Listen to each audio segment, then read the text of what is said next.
The Nagaland Baptist Church Council (NBCC) has raised concern over the Arunachal Pradesh government's decision to revisit the Anti-Conversion Bill of 1978. In a letter to Chief Minister Pema Khandu and Home Minister Mama Natung, NBCC General Secretary Reverend Dr. Zelho Keho urged reconsideration, warning of its impact on religious freedom and harmony. The NBCC noted past opposition to the bill, stating it was politically motivated and aimed at suppressing certain religious groups. Reverend Keho emphasized that Arunachal has strived for over 4 decades without enforcing the law, fostering religious harmony. The council warned that reviving the act could lead to persecution of Christians as seen in other states with similar laws, and questioned assurances that it wouldn't target specific group. The NBCC called on the government to prioritize peace and coexistence, advocating for indigenous heritage protection through positive measures instead of restrictive law. Expressing solidarity with the Christian community in Arunachal Pradesh, the NBCC reaffirmed its commitment to religious freedom and urged the government to uphold the region's tradition of unity. Commissioner and Secretary PWD Works and Housing Kesonia Yome clarified that the Nagaland Foothill Road project is entirely government funded, with contracts solely between PWD Road and Bridges and contractor. He stated that no additional agreements with third parties including NFHRCC are necessary.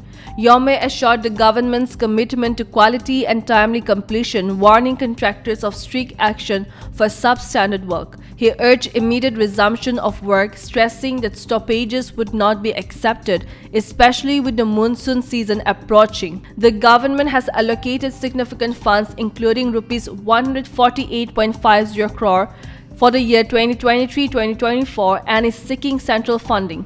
Acknowledging NFHRCC and tribal host concern, Yome urged direct engagement with the department for resolution instead of media intervention. The Nagaland Foothills Road Coordination Committee (NFHRCC) has criticized PWD Road and Bridges Minister G. Kaito Aye, accusing him of failing to understand the Foothills Road concept despite repeated explanations. The committee urged the Chief Minister to intervene, calling Kaito's stance unfortunate. NFHRCC alleged that despite Kaito's assurance on February 7, 2025 that unsigned contractors would sign agreements before work began, Messrs. JK Construction and Messrs. Chabu and Co. under MLA Achumbemo Kikon's initiative started illegal construction without consulting PWD. It condemned the February 21, 2025 launch of the project at Bhakti Division without departmental officials or committee members present. The committee questioned Achumbemo Kikon's authority in the matter and demanded apologies from both him and Kaito if the latter had authorized the move. NFHRCC accused Kaito of deliberate inaction and warned of serious consequences if agreements were ignored. It reaffirmed that past contractors had signed agreements without issues and urged all parties to respect public sentiment and the ownership of the Naga people. Tanimi Students Union Dimapur TSUD has strongly condemned the assault on a nursing student at District Hospital Dimapur, terming it a heinous act of violence against a dedicated healthcare professional. In a condemnation note, TSUD President Sotilo Sap and General Secretary Chihape Kapfo expressed shock and outrage over the incident, stating that such acts are unacceptable and must not be tolerated. Highlighting the vital role of healthcare workers, especially nurses in society, TSUD asserted they deserve respect and protection, not violence and abuse. The union emphasized that the attack on the nursing student was not just an assault on an individual but on the entire healthcare community. TSUD urged the authorities to take immediate and decisive action to ensure that the perpetrators are brought to justice. It further stressed that such incidents must be met with zero tolerance and that measures should be implemented to guarantee the safety and security of all healthcare professionals. TSUD expressed support and solidarity with the victim and her family and reaffirmed its commitment to support and protect those who dedicate their lives to caring for others. The East Dimapur Town Council (EDTC) has mandated that all sand transported within its jurisdiction must be fully covered to prevent environmental pollution and protect public health.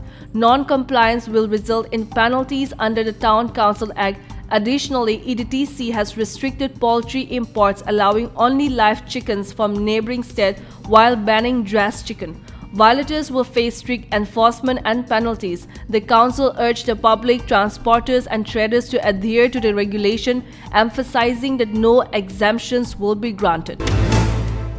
In celebration of its 25th anniversary, NITI Dimapur has launched the Toppers Reward Scholarship 2025 (TRS25) to honor and support academic excellence among students in Nagaland. The scholarship will provide 100% course fee reimbursement to the top 100 students from various board examinations in the state. The initiative aims to nurture the future leaders of Nagaland and empower them with essential skills for a brighter career. In a press release by Head of Center NITI Dimapur Center, Engineer Rishabh Sethi informed that the initiative was part of Lord's Infotech Management Private Limited corporate social responsibility to encourage the youth of Nagaland to strive for academic excellence and contribute to the state's progress. School and college authorities have been encouraged to raise awareness about TRS25. Students who register before March 15, 2025 will receive special surprise gift. Eligible students can enroll at NITI Dimapur and Chumakitima centers in a wide range of in-demand courses.